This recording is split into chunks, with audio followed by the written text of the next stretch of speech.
Subscribe Biology by Anchal sir and press the bell icon for more videos. Hello my dear students, मैं आपका अंचल sir लेके आ गया हूं आपके लिए 10th का क्रैश कोर्स। इसमें मैं स्टार्ट करने जा रहा हूं पहला चैप्टर जो है बायोलॉजी का लाइफ प्रोसेस, उसमें इंपॉर्टेंट टॉपिक फोटोसिंथेसिस। तो स्टूडेंट्स, आगे बढ़ने से पहले इस चैप्टर को इस वीडियो को आप लाइक करें, शेयर करें एंड सब्सक्राइब करें। तो इस बार बोर्ड एग्जामिनेशन में जो इंपॉर्टेंट क्वेश्चंस बन रहे हैं उसमें एक टॉपिक बन रहा है फोटोसिंथेसिस। तो मैं यहां समझाऊंगा आपको सिंपलेस्ट फॉर्म में, और कई स्टूडेंट्स को ये दिक्कत होती है कि वो एक टॉपिक में कितना लिखना है, उनको ये कंफ्यूज रहते हैं। तो मैं यहां आपको ये भी बताऊंगा कि आपको इस हर टॉपिक में आपको कितना लिखना है। फोटोसिंथेसिस की बात करते हैं, आपको जो आपके एनसीईआरटी में दिया हुआ है उससे बाहर की आपको एक भी लाइन नहीं लिखनी है। अगर आपको क्वेश्चन आता है फोटोसिंथेसिस डिफाइन करने के लिए तो आपको ये इक्वेशन डिफाइन करना है, इक्वेशन लिखना है। हो सकता है ये एग्जामिनेशन में ये इक्वेशन 2 मार्क्स के क्वेश्चंस के फॉर्म में आ जाए, तो ये इक्वेशन को लिख के ही आप फुल मार्क्स पा सकते हैं। अगर ये 5 मार्क्स में क्वेश्चन आता है या 3 मार्क्स में क्वेश्चन आता है तो साथ में इस इक्वेशन के साथ में आपको ये 3 पॉइंट डिफाइन करने होंगे, जो मैं आपको डिफाइन करके बताऊंगा भी। तो इससे आप फुल मार्क्स पा सकते हैं, इससे अधिक आपको कुछ भी नहीं लिखना है। तो सबसे पहला जो प्रोसेस है वो है इक्वेशन, जो वेरी इंपॉर्टेंट है। इसे हम स्टार्ट करते हैं। 6 मॉलिक्यूल ऑफ कार्बन डाइऑक्साइड जब 12 मॉलिक्यूल ऑफ वाटर मॉलिक्यूल से in presence of sunlight and chlorophyll molecule के साथ जब कंबाइन करता है तो वो फॉर्म करता है 1 मॉलिक्यूल ऑफ ग्लूकोज, और 6 मॉलिक्यूल ऑफ O2 जो है वो एनवायरनमेंट में रिलीज हो जाती है, और 6 H2O का मॉलिक्यूल यहां पे फॉर्म होता है। ये प्रोसेस स्टार्ट होता है कैसे, हम देखते हैं यहां पे। तो पहला पॉइंट है जो आपके एनसीईआरटी में डिफाइन किया गया है वो है absorption of light energy by chlorophyll molecule.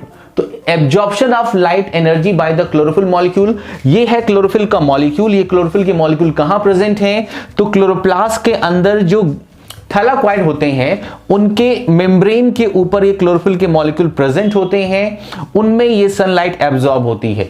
अगला जो प्रोसेस है वो है नंबर पॉइंट 2। इसमें 2 प्रोसेस हो रहे हैं, conversion of light energy to chemical energy. जो लाइट की केमिकल एनर्जी, जो लाइट की एनर्जी है उसे केमिकल एनर्जी में कन्वर्ट किया जा रहा है। केमिकल एनर्जी का मतलब कि जो बॉन्ड की एनर्जी है उसमें कन्वर्ट किया जा रहा है, वहां वो प्रेजेंट है। और इस एनर्जी से वाटर के मॉलिक्यूल को ब्रेक किया जाता है, जिसे हम कहते हैं स्प्लिटिंग ऑफ वाटर मॉलिक्यूल, या इसे कहा जाए बायोलॉजी के टर्म में तो कहा जाए फोटोलाइसिस होता है, जिसमें हाइड्रोजन, ऑक्सीजन और इलेक्ट्रॉन निकलते हैं।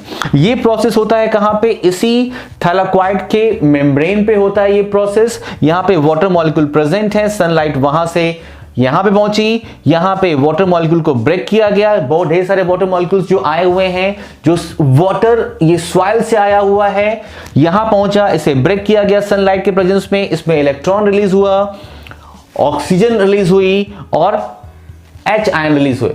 जब ढेर सारी नेसेंट ऑक्सीजन रिलीज होती है, इसे कंबाइन किया जाता है और कंबाइन करके ऑक्सीजन बनाई जाती है, और इस ऑक्सीजन को एटमॉस्फेयर में रिलीज कर दिया जाता है थ्रू स्टोमेटा के थ्रू। आगे बढ़ते हैं। जो थर्ड प्रोसेस है वो क्या है, थर्ड प्रोसेस वो है reduction of carbon dioxide to carbohydrates. यहां कार्बोहाइड्रेट्स लिखा है, फोकस करेंगे आप यहां पे।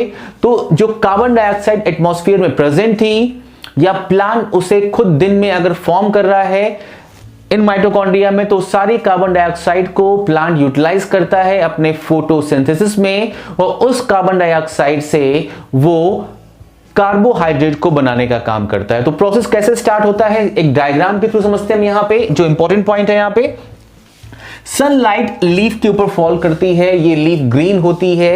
जनरली जो क्लोरोफिल प्रेजेंट है वो ग्रीन कलर का दिखाई दे रहा है। यहां पे ये लीफ के ऊपर फॉल एंड डाउन हुई, यहां पे ढेर सारी सेल्स प्रेजेंट है, हर सेल्स के अंदर यहां पे क्लोरोफिल प्रेजेंट है।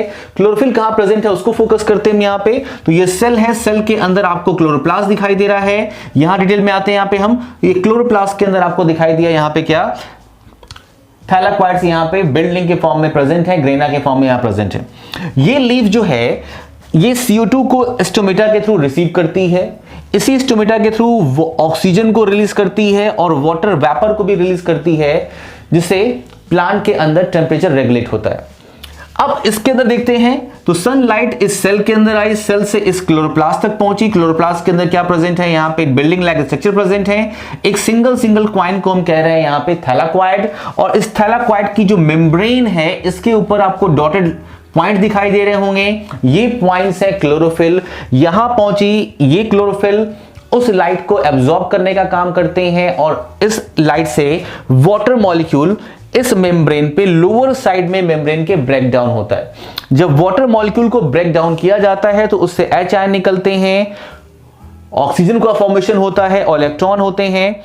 इस H आयंस को प्रॉपर तरीके से यहां पे इस थैलाक्वाइड का जो अंदर स्पेस दिखाई दे रहा है, इसे ल्यूमेन कहते हैं, वहां पे स्टोर कर दिया जाता है। और इस ल्यूमेन से जब H आयन को पास करते हैं तो उसकी एनर्जी से एटीपी एज एंजाइम के थ्रू यहां पे एटीपी का फॉर्मेशन किया जाता है।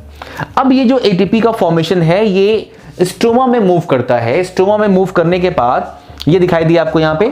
अब ये जो प्रोसेस है, ये प्रोसेस जो है वो सारा का सारा प्रोसेस हर एक थैलाक्वाइड मेम्ब्रेन पे हो रहा है। हर एक थैलाक्वाइड मेम्ब्रेन पे वाटर के मॉलिक्यूल को ब्रेक डाउन किया जा रहा है, वहां पे ऑक्सीजन बनाई जा रही है, वहां से इसको रिलीज किया जा रहा है। ये जो ऑक्सीजन है यहां से रिलीज होके यहां पहुंची, यहां से रिलीज होके कहां पहुंचेगी, सेल के बाहर पहुंचेगी, सेल के साइटोप्लाज्म में पहुंची, यहां से यहां पहुंची और सेल लीफ से निकल के बाहर चली गई, थ्रू द स्टोमेटा के थ्रू बाहर चली गई।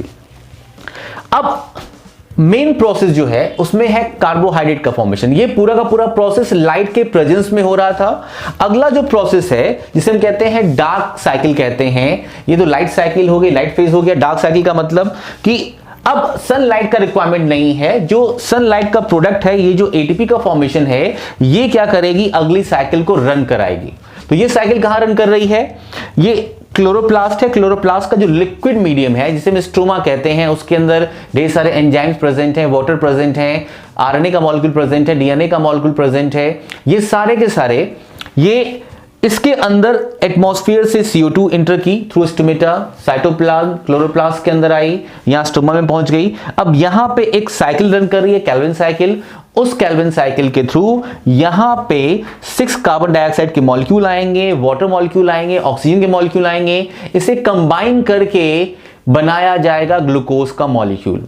अगर ग्लूकोज का मॉलिक्यूल सेल को तुरंत यूटिलाइज करना है तो इसे वो सेंड करेगी अपने साइटोप्लाज्म में, वहां पे ग्लूकोज को ब्रेक डाउन किया जाएगा, पायरुविक एसिड बनाया जाएगा और पायरुविक एसिड को इनसाइड द माइटोकॉन्ड्रिया सेंड कर दिया जाएगा, जिससे माइटोकॉन्ड्रिया एटीपी बनाएगी और ये एटीपी सेल के डिफरेंट प्रोसेस को रन कराने में यूटिलाइज किया जाएगा। जो अगर एक्सेस बन गया है ये कार्बन, ये जो ग्लूकोज है, इस ग्लूकोज को प्लांट सेल क्या करेगी, इसे स्टोर करेगी स्टार्च के फॉर्म में, और जब भी इसे जरूरत पड़ेगी तो इस स्टार्च को वो यूटिलाइज करने का काम करेगी। तो ये था इंपॉर्टेंट टॉपिक, इतना ही आप डिफाइन करेंगे। एनसीईआरटी के अंदर जो क्लोरोफिल, जो फोटोसिंथेसिस का डायग्राम बना है उसे फोकस जरूर करें, इसे प्रैक्टिस जरूर करें। अगला जो टॉपिक है वो मोस्ट इंपॉर्टेंट है, उसे देखना ना भूलें। अभी तक आपने वीडियो को सब्सक्राइब नहीं किया, इस चैनल को लाइक नहीं किया है तो जरूर करें, अपने फ्रेंड के साथ जरूर शेयर करें। तो ये फ्री ऑफ कॉस्ट आपकी एजुकेशन चल रही है मेरे चैनल पे, इसे आप प्रमोट करें, इसे बार बार वीडियो को देखें जो आप प्रॉपर तरीके से समझ सकते हैं। तो students, take care, all the best.